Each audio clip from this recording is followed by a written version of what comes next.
ஒருத்தன் பணக்கார நாடா. இதுல இவன் சொல்லுவான்ல ஒரு இதுல கூட, என்ன வளம் இல்லை இங்க திருநாட்டில், ஏன் கையை ஏந்த வேண்டும் வெளிநாட்டில் அப்படிமா. கையை ஏந்திட்டு இருக்கிற பிச்சைக்காரன் பிச்சை போடுற நம்மளை பார்த்து நான் ஏழைங்கிறான். நம்மகிட்ட பிச்சை வாங்கிட்டு இருக்கிறவங்க நம்மளை பார்த்து ஏழைங்கிறாங்க. இது எப்படி செட் பண்ணாங்கன்னு பார்த்தீங்கன்னா இந்த பேங்கிங் சிஸ்டம் தான். எப்படி இவங்க சொகுசா வாழ்ந்துட்டு இருக்காங்க, எப்படி இவங்க உலகத்துல உலகத்துடைய பாக்கியங்களை அனுபவிச்சுட்டு இருக்காங்க. அவங்களுக்காக இனி நாம இங்க மாறு மாதிரி வேலை செஞ்சுட்டு இருக்கிறோம். அப்ப இந்த பேப்பர் வேல்யூ மாத்தினது யார்? இந்த பேப்பர் டெய்லி பேப்பர் பார்த்து பாக்குறோமா? இன்னைக்கு டாலருடைய விலை எவ்வளவு? 62 ரூபாய் 70 சொல்றான். ஒரு நாளைக்கு எந்திரிச்சு பார்ப்போம். ஜனவரி 2018 டாலருடைய விலை எவ்வளவு இருக்கும்? 60 ரூபா இருக்கும். அதே 2019 எவ்வளவு இருக்கும்? 68 ரூபா. எப்படி ஏறிச்சு இது? டாலர் எப்படி ரேட் ஏறுது? எதை வச்சு அவன் ஏத்தலாம்? அதுதான் அவன் செட் பண்ணி வச்சிருக்கான் சிஸ்டம். அவன் வைக்கிறது தான் சிஸ்டம். அதுல நீங்க ஒண்ணுமே அது பண்ணவே முடியாது. அப்ப உண்மையிலேயே இஸ்லாம் சொல்லக்கூடிய கரன்சி, இந்த கரன்சி தான் ஃபித்னாவுடைய கரன்சி. இது சாதாரண கரன்சி கிடையாது. இதை வச்சு நீங்க முட்டுமொத்த மனித குலத்தையும் என்ன பண்ணி வச்சிருக்கான்? அடிமைகளா பண்ணி வச்சிருக்கான். அப்ப கரன்சி அப்படிங்கும்போது இம்ரான் ஹுசைன் 3 விஷயங்கள் பட்டியல் போடுறார். 3 விஷயங்கள் இருக்கணும் கரன்சி. அதுதான் கரன்சி. ஒரு விஷயம், உண்மையிலேயே அது மதிப்பு வாய்ந்த பொருளா இருக்கணும். ஒரு பொருள் மதிப்பு, அதுக்குடைய மதிப்பு ஓனா இருக்கணும். ரெண்டாவது, ஒரு இடத்துல இருந்து இன்னொரு இடத்துக்கு கொண்டு போற விதமா இருக்கணும். இப்ப வீட்டுக்கு மதிப்பு இருக்கு, ஆனா கொண்டு போக முடியுமா? நிலம் இருக்கு, அதுக்கெல்லாம் மதிப்பு இருக்கு, ஆனா கொண்டு போக முடியாது. அப்போ ஒரு இடத்துல இருந்து இன்னொரு இடத்துல மூவ் பண்ணக்கூடிய ஒரு விஷயமா இருக்கணும். நம்பர் 2. ரெண்டாவது, அது அல்லாஹ் படைத்ததாக இருக்க வேண்டும். அப்போ செல்வத்துக்கு சொந்தக்காரன் யாரு? இன்னைக்கு யாரு? தஜ்ஜால். அவனை தான் நம்ம இறைவனா ஏத்துட்டு இருக்கோம். இன்னைக்கு செல்வம் மாறி வழங்குறது யாரு? அவன் பாட்டுக்கு பிரிண்ட் அடிச்சு கொண்டாந்து ஒரு சூட்கேஸ் போட்டானா நீ யாரு? பணக்காரன்.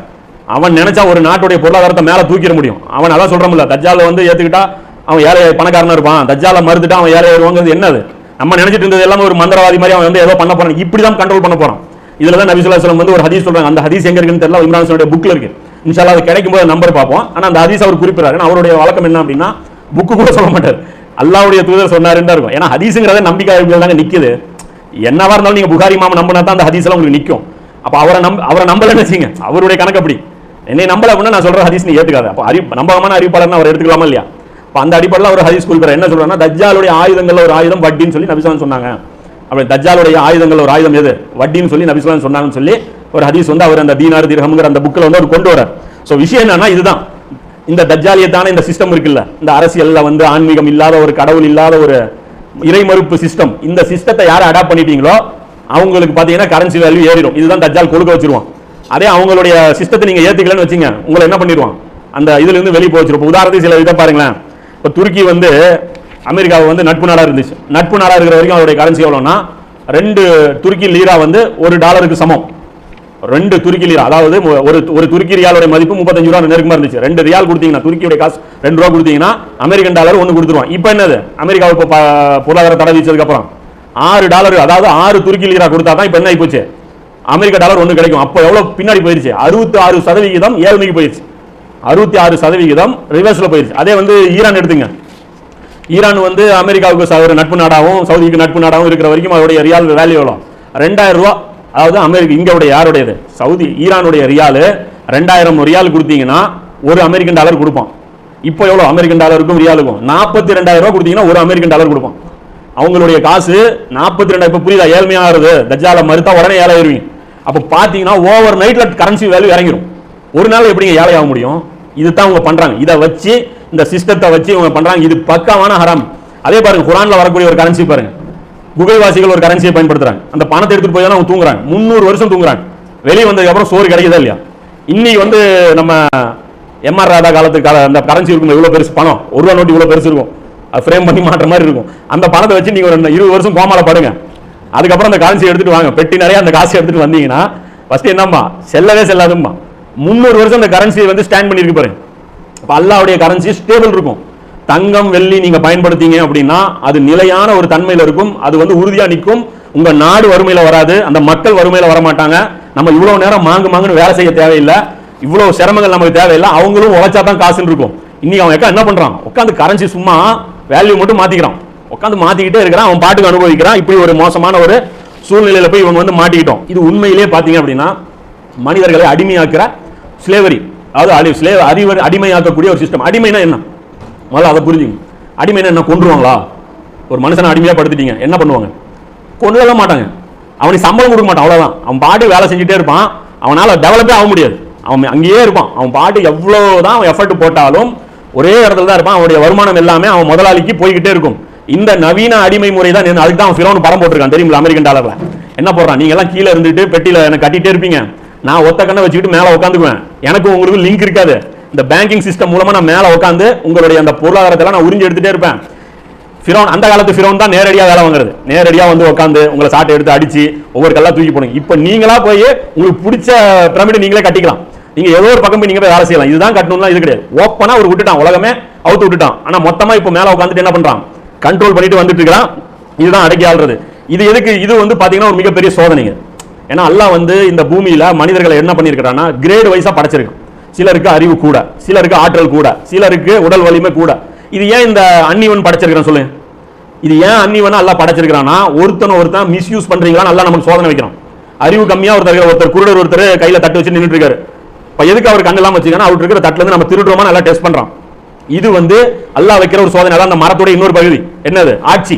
அடுத்தவனை ஆளணும், இவனை வந்து நாம ஆள் இவன் மேல உட்காந்து சொகுசா நம்ம சவாரி பண்ணணும், மனிதர்களை வந்து அடக்கி ஆளணும் அப்படின்னு நினைக்கிற அந்த விஷயம் தான் இது. இதை பத்தி அல்லாஹ் குர்ஆன்ல சொல்றான், வானங்களையும் பூமியையும் அவ்விரண்டுக்கு இடையே உள்ளவற்றையும் விளையாட்டிற்காக நம்ம படைக்கல. இதுல ஒரு எக்ஸாம் இருக்கு. இது வந்து நான் சும்மா அப்படியே செஞ்சலாம் விட்டுறல அப்படின்னு சொல்லி அல்லாஹ் சொல்றான். 44வது அத்தியாயத்துல 38வது வசனத்துல சொல்றான், அவனே தன் அடியார்களை அடக்கி ஆள்பவன். இந்த அடக்கி ஆள்பவன் யார் இருக்கணும்? அல்லாஹ் தான் இருக்கணும். இந்த இடத்துல மனிதர்கள் வரவே கூடாது. ஆனா இந்த பேங்கிங் சிஸ்டம் மூலமாக மனித குலத்தையே இவர்கள் என்ன பண்றாங்க? அடக்கி ஆள்றாங்க. இந்த மேட்ரிக்ஸ் சொல்லிட்டு ஒரு படம் வந்தது தெரியுமா? இந்த தொடர்ச்சியா வந்தது. இந்த மேட்ரிக்ஸ் படத்துல அந்த வில்லன் எல்லாமே இலுமினாட்டி சிம்பலிசம் வச்சு தான் அந்த படத்தை எடுத்திருப்பாங்க. அதுல ஹீரோ பார்த்து ஒருத்தன் சொல்லுவான், அந்த கருப்பான கண்ணாடி போட்டிருப்பாங்க மொட்டத்தலையன், அவன் சொல்லுவான், இந்த உலகம்ங்கிறது கண்ணுக்கு தெரியாத ஒரு கூண்டு, இதுல நீங்க எல்லாருமே அடிமைகள். அவன் சொல்லுவான், இந்த உலகம்ங்கிறது கண்ணுக்கு தெரியாத கூண்டு, ஓப்பனா இருக்கிற ஜெயிலு, உங்களால எங்களை மீறி ஒண்ணுமே பண்ண முடியாது, நீங்க எல்லாருமே அடிமைகள், அடிமை ஆயிட்டீங்கன்னா 95ல தான் நியூ வேர்ல்ட் ஆர்டர் லான்ச் பண்ணான். 1995ல தான் ரஷ்யாவை வீழ்த்திட்டு அமெரிக்கா வந்து டிக்ளேர் பண்ணுது, புதிய உலக ஆர்டர் வந்து ஸ்டார்ட் ஆயிருச்சு அப்படின்ட்டு. அந்த உலக ஒழுங்குடைய அந்த பகுதிகள் தான் இந்த பேங்கிங் சிஸ்டம் முழு உலகத்தையும் கேப்சர் பண்ணது. அது 99ல இந்த படம் வருது. 4 வருஷம் கழிச்சு அவன் சொல்றான், இப்பெல்லாம் நாங்க பண்ணிட்டோம். ஆனா அல்லாஹ் சொல்றான், தன் அடியார்களை அவனே அடக்கி ஆள்பவன். அப்ப இதே மாதிரி ஒரு வேலையை தான் யார் பண்ணிட்டு இருந்தாங்க? ஃபிரௌன் பண்ணிட்டு இருந்தான். அதே தான் அல்லாஹ் அங்க சொல்றான். இங்க நம்ம எங்க தவறிடுறோம்னா அதே மாதிரி எக்ஸாம் நமக்கு வரும்னு நினைச்சுக்கிறோம், அங்கதான் மிஸ்டேக் பண்ணிடுறோம். அப்ப ஃபிரௌனை பத்தி அல்லாஹ் திரும்ப திரும்ப சொல்லும்போது அவனுடைய மைண்ட் செட்டை தான் நம்ம பார்க்கணும். அவன் ஃபிரௌன் என்ன பண்ணிட்டு இருந்தான்? பனி இஸ்ராயல்களை அடக்கி வேலை வாங்கிட்டு இருந்தான், அடிமைகளாக வச்சு அவங்களை நசுக்கி அவங்களோட இருந்து உழைப்பை வந்து திருடிட்டு இருந்தான். உழைப்பை திருடுறது தான் அடிமைத்தனம். அந்த உழைப்பை திருடுற அந்த வேலை செஞ்சதுனால தான் ஃபிரௌனை வந்து அல்லாஹ் என்ன பண்றான்? கண்டிக்கிறான். அவனுக்கு எதிராக மூசா நபியை போய் அனுப்புறான். மூசா நபி ஃபிரௌன் இடத்துல போறாங்க. ஃபிரௌனுடைய சமூகத்தாரை நிச்சயமாக நாம் சோதித்தோம். என்ன சோதிச்சான்? இப்படி இளிச்சவாய பனி இஸ்ராயல் சமுதாயம் கிடைச்சா நீ எப்படி நடக்கிற பூமியில? இதுதான் சோதனை. இப்படி ஒரு இளிச்சவாயம் கிடைச்சா என்ன பண்றது? ஏறி மிதிச்சு சவாரி பண்றது. இப்ப இன்னைக்கு இதுதான் நடக்குது. இன்னைக்கு நமக்கு என்னங்க நடக்குது? ஒரு கீழே இருக்கிற ஒரு சமுதாயத்தை போட்டு இன்னொரு சமுதாயத்தை வச்சு மேல நசுக்கி அந்த சமுதாயத்தை வச்சு நம்மளை அடி வாங்க, அவங்க நம்மளை வச்சு அந்த என்ன சொல்றது ஆதிக்கம் செலுத்துறது, அந்த ஒரு வேலை தான் நடக்குது. அப்ப அந்த சமுதாயத்தாரை நாம் சோதித்தோம். கண்ணியமான நமது தூதர் அவரிடம் வந்தார், வந்து கூறினார், என்னிடம் நீங்கள் அல்லாஹ்வின் அடியார்களை ஒப்படைத்து விடுங்க. அவர் சொல்றாரு, அல்லாஹ்வுடைய அடிமைகளா, உன்னுடைய அடிமைகளா நீ வச்சிருக்கிற, இவங்களை என்கிட்ட ஒப்படைச்சிருங்க, நிச்சயமாக நான் உங்களுக்கு நம்பிக்கைக்குரிய தூதன் அப்படின்னு சொல்லி சொல்றாரு. 44வது அத்தியாயத்துல 17, 18 இதே தான் அவர் சொல்றாரு மூசா நபி பார்த்து. மூசா நபி ஃபிரௌனை பார்த்து சொல்றாரு, அல்லாஹ்வுக்கு எதிராக உங்களை நீங்களே உயர்த்தி கொள்ளாதீர்கள், நீங்க உங்களை நீங்களே உயர்த்திக்கிறீங்க அல்லாஹ்வுக்கு எதிராக, நிச்சயமாக நான் உங்களிடம் தெளிவான சான்றுகளுடன் வந்திருக்கிறேன். இப்ப இன்னைக்கு இந்த மேற்கத்திய நாடுகள் என்ன பண்ணிருச்சு? வளர்ந்த நாடுகள்ங்கிறானா? சரி, உங்க வளர்ச்சி என்னன்னு கொஞ்சம் காமிங்களா? வளர்ந்த நாடுங்கிறா இல்லைங்க, பொருளாதாரம் தான் வளர்ந்துச்சு. எங்க டாலருடைய வேல்யூ இப்படி இருக்கு. பின்லாண்ட்ல ஒண்ணுமே விளையாதாம், கடுமையான குளிர் பிரதேசத்துல ஒண்ணுமே விளையாது. நீங்க இமாலயா போங்க, இமாலயெல்லாம் போனீங்கன்னா லே லடாக்னு ஒரு பகுதி இருக்கும், மலையே மொட்டையா தான் இருக்கும். இந்த ஊட்டி காஷ்மீர்ல தான் வந்து குளிர் பிரதேசம், கொஞ்சம் குளிர் கொஞ்சம் கம்மியா இருக்கும். அந்த இடங்கள்ல தான் நல்லா விளையும், ஆப்பிள் விளையிறது எல்லாமே அங்க இருக்கும். எக்ஸ்ட்ரீம் குளிர்ல போயிட்டீங்கன்னா ஒரு பனியில வந்து ஒரு மரமும் நிக்காது, மரமே கருகிரும். பனியில கூட மரங்கள் வந்து கருகிரும், அப்படியே வந்து சொர்க்கம் மாதிரிலாம் இருக்காது, ரொம்பவும் வந்து கண்டகோலமா இருக்கும். அதே மாதிரி தான் அங்க பின்லாண்ட்ல எடுத்தீங்கன்னா ஒண்ணுமே கிடையாது. ஆனா அவருடைய கரன்சி எவ்வளவு ஸ்ட்ராங் தெரியுமா? ஆனா என்ன, அவன் வெள்ளக்காரன், ஆனா ஹைரும் மின்ஹும், யாரு அவன் வந்து உயர்ந்தவன். அவன் சொல்றான்ல, நான் உங்களை விட உயர்ந்தவன், ஏன்னா நான் வெள்ளை தோலால் படைக்கப்பட்டிருக்கேன். எங்கேயாவது வெள்ளக்காரனுடைய கரன்சி கீழே இருக்க? நீங்க எந்த நாட்டுடைய கரன்சி, வெள்ளை தோல் இருக்கிற கரன்சி, எந்த கரன்சி இன்னைக்கு கீழே இருக்கு?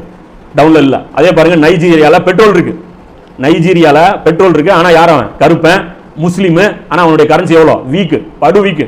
இதெல்லாம் எப்படி பண்றாங்கன்னா இதுதான், மனிதர்களை அடக்கி ஆண்டுட்டு இன்னைக்கு உட்காந்து. அந்த காலத்துல அவங்க உட்காந்த ஸ்டைல் வேற, இப்போ இன்னைக்கு என்ன பண்ணிட்டாங்க? வேற ஸ்டைல்ல வந்து அவங்க போயிட்டாங்க. இப்போ இந்த மாதிரி அடிமையாக்கக்கூடிய அந்த வேலை வந்து கரன்சி மூலமா செய்யறாங்க. இதிலிருந்து மீட்டு வரக்கூடிய அந்த வேலையை தான் நபி ஸல்லல்லாஹு அலைஹி வஸல்லம் அவர்களே செஞ்சாங்க. அதே தான் வந்து பல சம்பவங்கள் மூலமா நம்ம பார்க்க முடியும். இன்னொரு முக்கியமான விஷயம் பாருங்க, இந்த இடத்துல அல்லாஹ் நபி ஸல்லல்லாஹு சொல்றாங்க, இந்த பேங்கிங் சிஸ்டம்லயே நடக்கிற இன்னொரு முக்கியமான ஃபித்னா என்னன்னு, பேப்பர் உங்க எல்லார்ட்டையும் புழங்கிட்டு இருக்கும். பேப்பர் நம்ம எல்லார் பாக்கெட்லயும் புழங்கிட்டு இருக்கும். ஆனா இந்த பேப்பருடைய அசல் ஒர்த் எது? தங்கம் தான். இந்த பேப்பர்ல என்ன வாக்குறுதி கொடுக்குறான், இந்த பேப்பரை கொடுத்தா நான் தங்கம் என்னைக்கா இருந்தாலும் கொடுப்பேங்கிறது அந்த வாக்குறுதி. ஃபர்ஸ்ட் பதியப்பட்ட வாக்குறுதி அதுதான். ஆனா அந்த தங்கம் யார்கிட்ட இருக்கு? ஒரு குறிப்பிட்ட அந்த பேங்கர்கள் கையில மட்டுமே தான் இருக்கு. அது யூதர்கள் கையில இருக்கு. அது வந்து பாத்தீங்கன்னா ஒரே இடத்துல தேங்கி இருக்கா, ஒரே இடத்துல தான் இப்ப ஃப்ரீதா இருக்கு. அதுதான் பேர் என்ன? ரிசர்வ் பேங்க்ங்கறான். ரிசர்வ் என்ன? டிக்கெட் ரிசர்வ் பண்றது என்னங்க? டிக்கெட் ரிசர்வ் பண்ணி எடுத்து வச்சிருது, தனியா அது வந்து சேவ் பண்ணி வைக்கிறது. இதை பற்றி குர்ஆன்ல அல்லாஹ் என்ன சொல்றான்? செல்வம் உங்களில் ஒரே இடத்தில் தேங்கக்கூடாதுன்னு அல்லாஹ் சொல்றானா இல்லையா? அப்ப இந்த உசூல் உடையதா இல்லையா? உங்களில் உள்ள செல்வந்தர்களுக்குள்ளேயே செல்வம் சுற்றி கொண்டிருக்காமல் இருப்பதற்காக இவ்வாறு நாம் கட்டளையிடுகிறோம் சொல்லி அல்லாஹ் சொல்றான். அப்போ செல்வம் ஒரே இடத்துல இருக்கக்கூடாது, பணக்காரர்கள் இடத்திலேயே காசு சுத்தக்கூடாது. இதற்காகத்தான் நான் என்னுடைய தூதரை அனுப்புனேன்னு சொல்லி அல்லாஹ் சொல்றான். அதே தான் ரசூலுல்லாஹ் சொல்றாங்க, நான் எதையும் உங்களுக்கு கொடுப்பவன் அல்ல. ரசூலுல்லாஹ் சொல்றாங்க, உங்களுக்கு கொடுக்காமல் தடுத்துக் கொள்பவனும் இல்ல. நான் எதையுமே உங்களுக்கு கொடுக்கிறவனும் கிடையாது, நான் கொடுக்கிறாலும் கிடையாது, நான் தடுக்கிறாலும் கிடையாது. நான் விநியோகம் செய்பவன் மட்டுமே, நான் பங்கு போடுபவன் மட்டுமேங்கிறாங்க. ரசூலுல்லாஹ் வாரி வாரி தர்மம் கொடுக்குறாங்கல்ல, அரசு கஜானால இருந்து வருது, அந்த பணத்தை எல்லாம் எடுத்து என்ன பண்றாங்க? ஏழைகளுக்கு பங்கிட்டு கொடுக்குறாங்க. கொடுக்கும்போது ரசூலுல்லாஹ் சொல்றாங்க, நான் கொடுக்குறேன்னு நினைச்சுக்காதீங்க, நான் கொடுக்கிறாலும் கிடையாது, நான் தடுக்கிறாலும் கிடையாது, நான் பங்கு போடுறவன் மட்டுமே. எனக்கு எவ்வாறு கட்டளையிடப்படுகிறதோ அவ்வாறு நான் கொடுக்கிறேன். எங்க கொடுக்க சொல்லி அல்லாஹ் எனக்கு உத்தரவு போடுறானோ அவங்களுக்கு நான் கொடுக்குறேங்கிறான். இது புகாரில 3117 ஹதீஸ்ல 59 அத்தியாயத்துல 7வது வசனத்துல என்ன இருக்கு? செல்வம் ஒரு இடத்துல தேங்க கூடாதுங்கிறதுக்காக தான் நான் நபி அனுப்புனேங்கிறான். இன்னைக்கு செல்வம் பணக்காரர்கள்ட்ட மட்டும் தேங்கி இருக்கா இல்லையா? இன்னைக்கு பணக்காரர்களுடைய செல்வம், அம்பானியுடைய செல்வம் பெருகிட்டே போகுதா இல்லையா? அப்ப ஏழைகள் ஏழை ஆயிட்டே போறாங்கல்ல. அப்ப நபி அதுக்கு அனுப்புனேன்னு சொல்லி அல்லாஹ் சொல்றான்.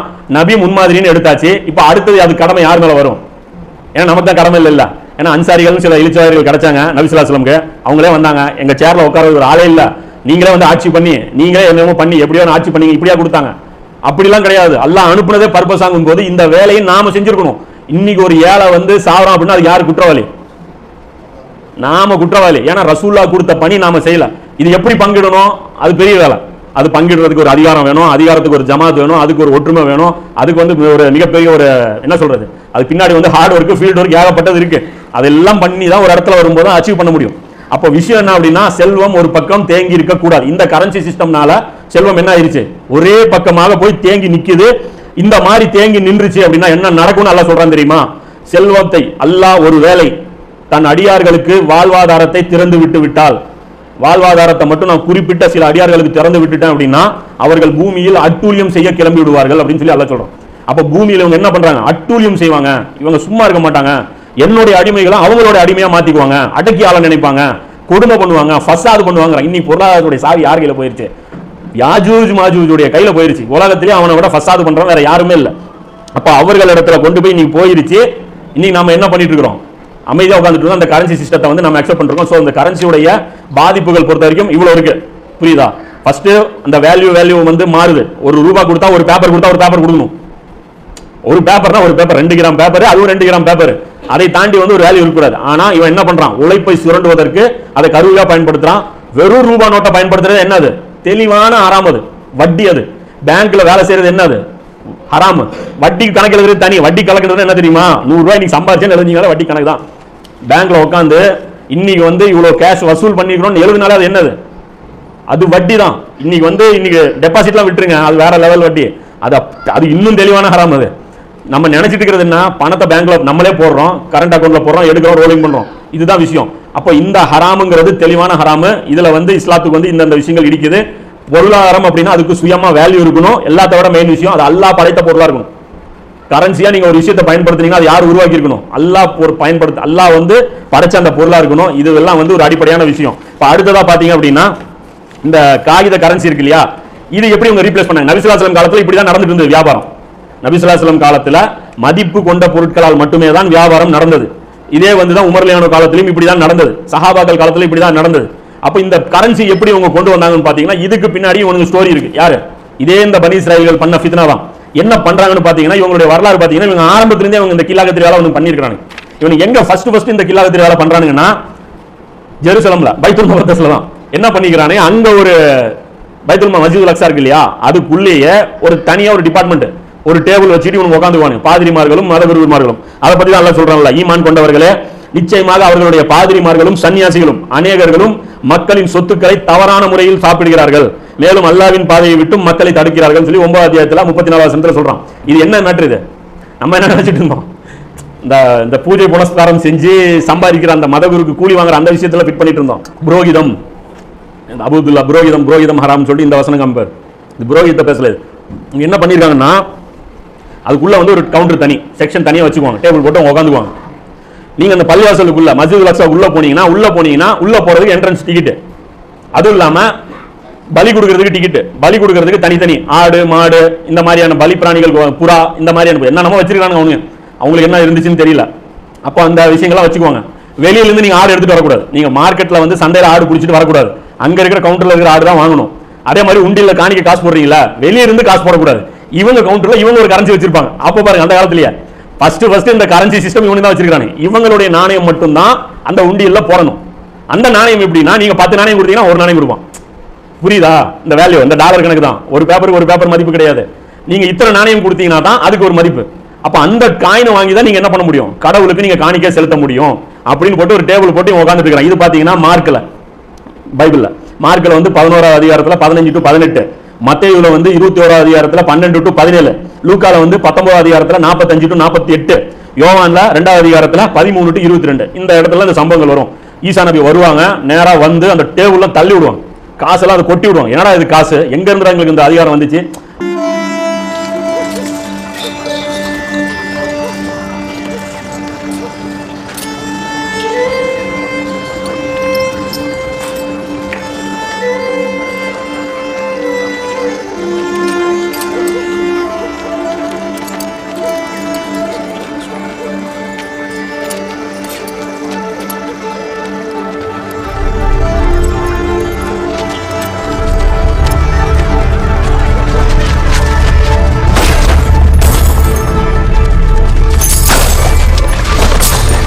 Take these things' heads!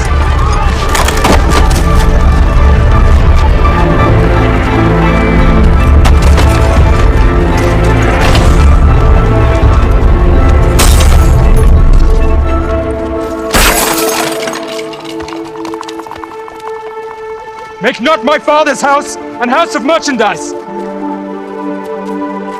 அப்ப தெரியுதா கரன்சி சிஸ்டம்? அதாவது பாருங்க, உலக ஆட்சி பொருளாதார சுரண்டல் இது ரெண்டுமே பேரலா இருக்கா? ஈசா நபி ரெண்டையும் எதிர்த்திருக்காங்களா? கிலாஃபத்துக்காக வந்தாங்களா? இந்த பொருளாதார இந்த கரன்சி மாற்று முறை, இந்த ஒரு கரன்சி கொடுத்தா இன்னொரு கரன்சி கொடுக்குற அந்த சிஸ்டத்தையும் அப்ப எதிர்த்திருக்காங்களா? அதே அவங்க திரும்பி வரும்போது தஜ்ஜால் அதோட எவ்வளவு பெருசா நிறுத்தி வச்சிருக்காங்க அந்த கரன்சி சிஸ்டம். அன்னைக்கு ஒரு டேபிள்ல நடந்துட்டு இருந்த பிசினஸ் இன்னைக்கு ஒட்டுமொத்த உலகத்துல கொண்டு வந்து தஜ்ஜால் நிறுத்திட்டான். மசாயா நான் அனுமதிக்கிறேன் உங்களுக்கு. அதே ஜெருசலம்ல இன்னைக்கு மறுபடியும் அவங்க டெம்பிள் கட்டுவாங்க. இன்னைக்கு உலகத்தில் இருக்கிற எல்லா வங்கிகளும் ஜெருசலத்துல தான் கண்ட்ரோல் ஆகுது. அந்த டேபிள் எவ்வளவு பெருசாயிருச்சு பாருங்க, பெரிய டேபிளா போட்டான். மொத்த உலகத்துக்கே அந்த கரன்சி தான், அவன் கொடுக்கிற கரன்சி தான். இதோட அடுத்த வடிவம் வரும், இது டிஜிட்டல் கரன்சி. அது ரொம்ப கொடூரமானது. அந்த கரன்சி ரொம்ப ரொம்ப கொடூரமானது. இப்ப இந்த வேலை இவங்க என்ன பண்றாங்க, வர்றாரு நாணய மாற்றுவோரின் மேசைகளை புரட்டி போட்டார். நாணயத்தை எடுத்து செல்றதுக்கு அவர் விடவில்லை. யாரு? ஈசா நபி தள்ளி விட்டுட்டு அதை எடுத்துட்டு போறது விட்டுல விடுங்கடா, இங்கே அந்த நாணயத்துல தூக்கி ரோட்ல போடுறாரு. அனைத்து மக்களுக்கும் சமமான வீடு என்று வேதத்தில் எழுதியுள்ளது என்று கூறினார். ஆனால் நீங்களோ இதை திருடர்களின் குகையாகி விட்டீர்கள் அப்படிங்கிறார். இது எல்லாருக்கும் சமம். இந்த இடத்துல நீங்க எப்படா உரிமை கொண்டாடுறீங்க? இன்னைக்கு எடுத்துங்க, நீங்க அமெரிக்கன் டாலர் கொடுத்தாலும் உம்ரா செய்ய முடியும், தெரியுங்களா? இந்தியாவுடைய கரன்சி எடுத்துட்டு போய் அல்லாவுடைய கரன்சி தங்க நாணயம் கொடுத்தீங்கன்னா வாங்கிக்குவானா? தங்க நாணயம் கொண்டு போய் நீங்க ஹஜ்ஜுக்கு செய்யறது கொடுத்தீங்கன்னா வாங்கிக்குவானா? வாங்க மாட்டான். அமெரிக்காவுடைய அந்த ஒத்தக்கண் போட்ட படம் போட்ட வேணும், அந்த கரன்சி டாலர் தான் நீங்க அக்செப்டபிள். புரியுதுங்களா? அப்ப வேற கரன்சி வச்சிருக்காங்கன்னா அப்ப பணம் நீங்க எதில் கட்டுவீங்க? நான் இந்தியாவில இருந்து வந்திருக்கேங்க, நான் ஏழைங்க, என்கிட்ட இவ்வளவுதாங்க நோட்டு இருக்குன்னு சொல்லி கொடுக்க முடியுமா? எவ்வளவு உழைக்கணும்? ஒமன்ல இருந்து போறாங்க, வெறும் 1300 1200 ஒமன்ல இருந்து வந்திருக்கான். 10 நாள் போய் பார்த்தா சாப்பாடு நல்லா இருந்துச்சு, நம்மளோட சாப்பாடு சூப்பரா இருக்கு. நமக்கு இருக்கிற ஹட் சர்வீஸோட இருந்துச்சு இல்லடா, வெள்ளக்கார சாப்பிடுவாச்சு. அவனுக்கு அவ்வளவு இருக்கு, வெறும் 1200 அவன் அவ்வளவு உழைச்சா போதும். ஏன்? இதா பாரபட்சம் காட்டுறது, சமமான வீடு இல்லாது. இப்போ இன்னைக்கு அந்த ஜெருசலம்ல அவனுக்கு என்ன பண்ணிட்டு இருந்தாங்களோ அது இன்னைக்கு மக்கள் மதியனாலும் நடக்குது. அப்ப இவங்க துரத்தி விடுறாரு. தலைமை குருக்களும் மறைநூல் அறிஞர்களும், நல்லா சொல்றாங்கல்ல, அகபாரும் ரப்பானியுன்களும் அப்படின்னு இவங்க 2 பேரும் அங்க தனி குரூப்பா இருந்திருக்காங்க. இதை கேட்டு அவரை எப்படி ஒழித்து விடலாம் என்று வழி தறினார்கள். பைபிள்ல வர வாசகம். ஈசா நபியை எப்படி ஒழிக்கலாம்? ஈசா நபி எதுக்கு எதிர்க்காங்க தெரியுதா? கரன்சி சிஸ்டத்துக்காக தான் மெயின் பிரச்சனை அவங்களுக்கு. அவங்களுடைய வயிற்றுல உழைச்சிருக்கிறார் இவர், அதனால அவங்க பிளான் பண்ணியிருக்காங்க. கேட்கறாங்க அவங்க, எந்த அதிகாரத்தால் இவற்றையெல்லாம் செய்கிறீர் என்று தலைமை குருக்களும் மூப்பர்களும் கேட்டனர். அகபார்களும் ரப்பானியும் கேட்கறாங்க. யாரை பார்த்து? ஈசா நபி பார்த்து கேட்குறாங்க, என்ன அதிகாரத்தில் நீங்கள் இதெல்லாம் தள்ளி விடுறீங்க, யார்கிட்ட நீங்கள் வந்து கேட்குறீங்கிறாங்க. இப்போ அவர் கேட்குறாரு, யோவானுக்கு திருமுழுக்கு கொடுத்தீங்களா, அது எந்த அதிகாரத்தை வச்சு கொடுத்தீங்க, வானத்திலிருந்து உங்களுக்கு அதிகாரம் வந்துச்சா இல்லை நீங்களே எடுத்துக்கிட்டீங்களா அப்படிங்கிறாரு. அப்போ அவங்க பதில் சொல்லல. அதுக்கு பின்னாடி ஒரு பாலிடிக்ஸ் இருக்குன்னு வச்சுங்க. யோவானை வந்து இவங்க ஏற்றுக்கல. யோவான் யாரு? யஹ்யா நபி. அவரை வந்து இவங்க ஏற்றுக்கல, நபியா ஏற்றுக்கல. ஆனால் அவரை வந்து வேற சில விஷயங்களுக்காக பயன்படுத்தியிருக்காங்க. அது மடக்கிறார் போட்டு கேட்டு இவங்களால பதில் சொல்ல முடியல. அப்போ நீங்க எதுக்கு இது பண்ணீங்க அப்படிங்கும்போது அவங்க வந்து பதில் சொல்ல மாட்டேங்கிறாங்க. கூட ஒரு உதாரணமும் சொல்றாங்க. யாரு? ஈசா நபி வந்து சொல்றாங்க. இந்த ஒரு உதாரணமும் நல்ல உதாரணம் சொல்ல, அதையும் பார்த்துடலாம். என்ன உதாரணம் அப்படின்னா, இவங்களை பார்த்து சொல்றாங்க, இந்த பனி இஸ்ராயேல் ஆலிம்களை சொல்றாங்க, வேலை செய்ய மாட்டேங்கிறாங்க, அல்லாஹ்வுடைய வேலை பெண்டிங்ல இருக்குதுங்கிறதுக்காக சொல்றாங்க. ஒருத்தர் இருக்கான், ஒரு அப்பா இருக்காரு, அவருக்கு 2 குழந்தைங்க இருக்கு. ஒரு குழந்தையை பார்த்து அவங்க அப்பா சொல்றாரு, மகனே நீ போய் திராட்சை தோட்டத்துல விவசாயம் பாரு அப்படின்னு சொல்றாரு. ஆனா அந்த பையன் என்ன பண்ணலாம், போக மாட்டேன்னு வாயில சொல்லிட்டான். அதே இன்னொரு பையன் இருக்கான், அவன்கிட்ட வந்து சொல்றாரு, திராட்சை தோட்டத்தில் போய் நீ வேலை செய்யணும். அந்த பையன் என்ன சொல்றான், போறேன்ட்டான். ஆனா போக மாட்டேன்னு சொன்ன பையன் என்ன பண்ணிட்டான், மனசு மாறி போய் வேலை செஞ்சுட்டான். போறேன்னு சொன்ன பையன் என்ன பண்ணான், செய்யல. அப்போ சொல்றாரு, அப்ப அப்பா பேச்ச கேட்ட பையன் 2 பையன்ல எந்த பையன் அப்படின்னு சொல்லி கேட்கிறாரு.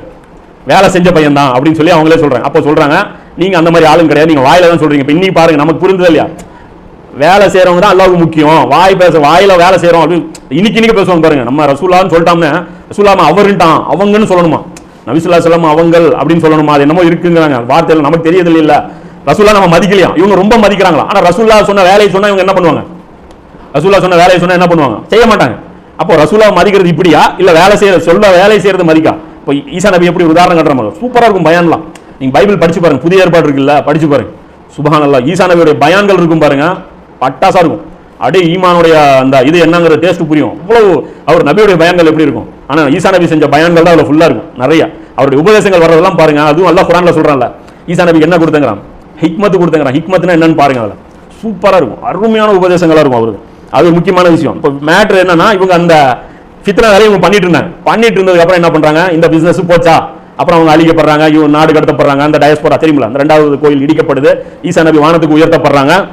வானத்துக்கு உயர்த்தப்பட்டதுக்கு அப்புறம் மதீனால வந்து இருக்கிறாங்க. மதீனால இவங்களுடைய பிசினஸ் என்ன, மதீனாலையும் இதே ஃபித்னா தான்.